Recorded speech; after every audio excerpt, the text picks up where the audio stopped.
We've got a number of questions. Some of them are of common themes, so we'll try and answer those in a more general approach.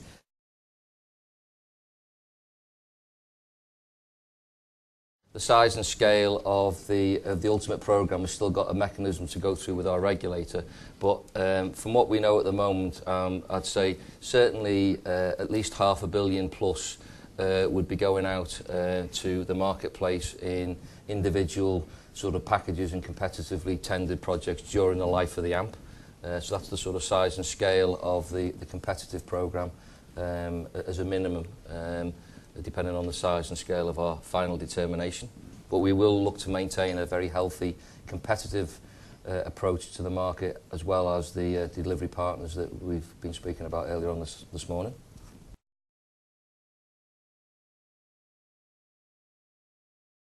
Yes, we will. Great question.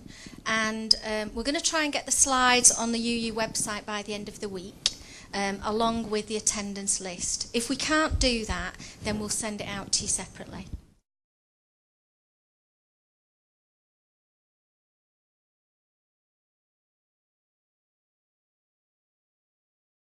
What I'd say on that one at the moment is that we're not constraining the market, and we can't constrain the market, so you can apply for whatever you want to apply for. And you know, we're articulating at the moment there's no geographic base load there, for want of a better terminology, but there might be a preferred region, so you can articulate where your preference would be in terms of that work within the tender documents.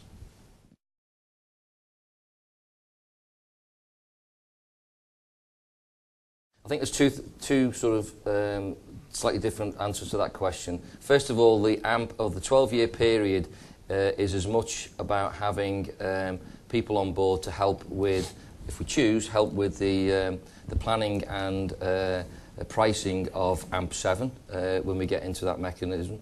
But the other answer to the question is that we do intend to have award the contracts for the AMP 6 period starting sort of 2014. I think the slide sort of indicates sort of spring 2014 was the award period, and that allows us the opportunity to do some work with potentially an early start programme that we're looking to develop in preparation for actually starting in earnest in AMP 6. So we want to get the supply chain delivery partners on board in the last year of AMP 5 to be prepared for a fast start into the to year one of AMP 6.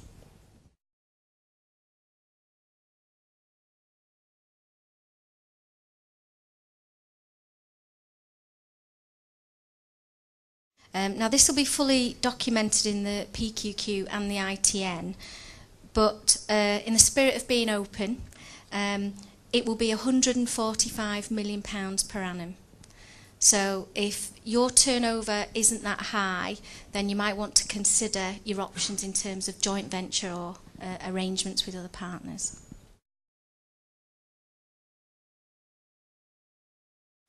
We will be giving you clarity of that as we go forward into the process. It's likely to be closer towards the autumn time though.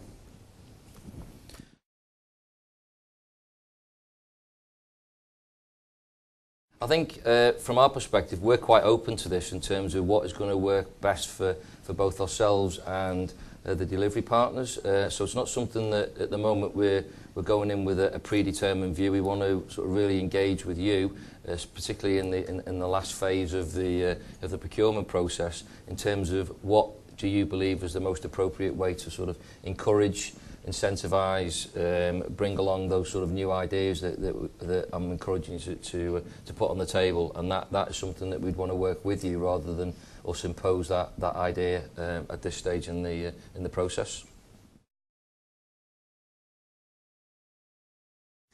We'd be delighted to have those types of conversations once we get down to preferred bidder stage.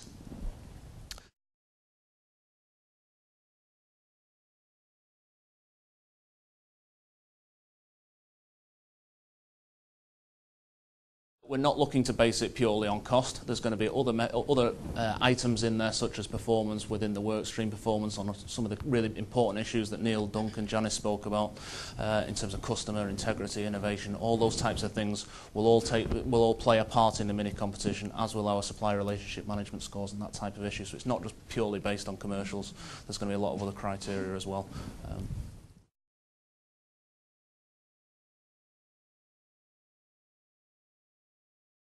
as with our current alliance arrangements and have been over a number of AMPs, we do not have a minimum guaranteed sort of volume of work and turnover, so there is no guarantees over the 5 years that you would get the work, but clearly if we put all the effort in jointly to select the partners, and we're going through a mini competition type approach, we would expect that there will be an appropriate opportunity to secure workload during that 5-year period, but there's no guaranteed minimums in the contract.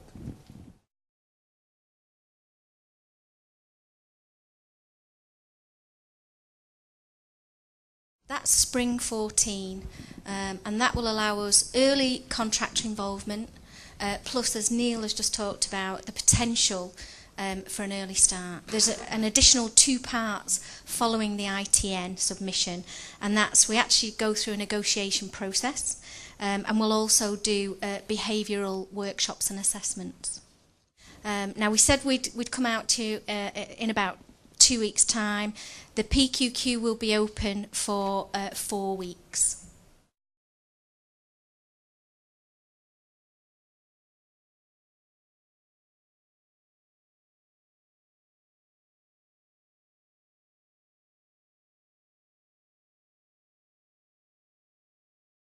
I think that's up to yourselves. We wouldn't want to constrain the market. I think Neil's articulated in terms of design what our strategy is, but we'll leave that to yourselves.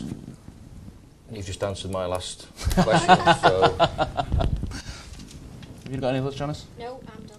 Okay. Well, that covers all the questions that we received. We are going to give you all the information which was said, so we'll send a note out to you telling you how to access the slides and the content for today. We will give you a copy of the attendance list and a copy of the Q&As, which we'll put into writing as well. So that finishes up from us. Again, thank you for your attendance, and we look forward to seeing more of you and hearing more from you in due course. Can I add one thing? Yes. Don't forget to feed back to us over the next couple Absolutely. of weeks. Thank you. Thank you.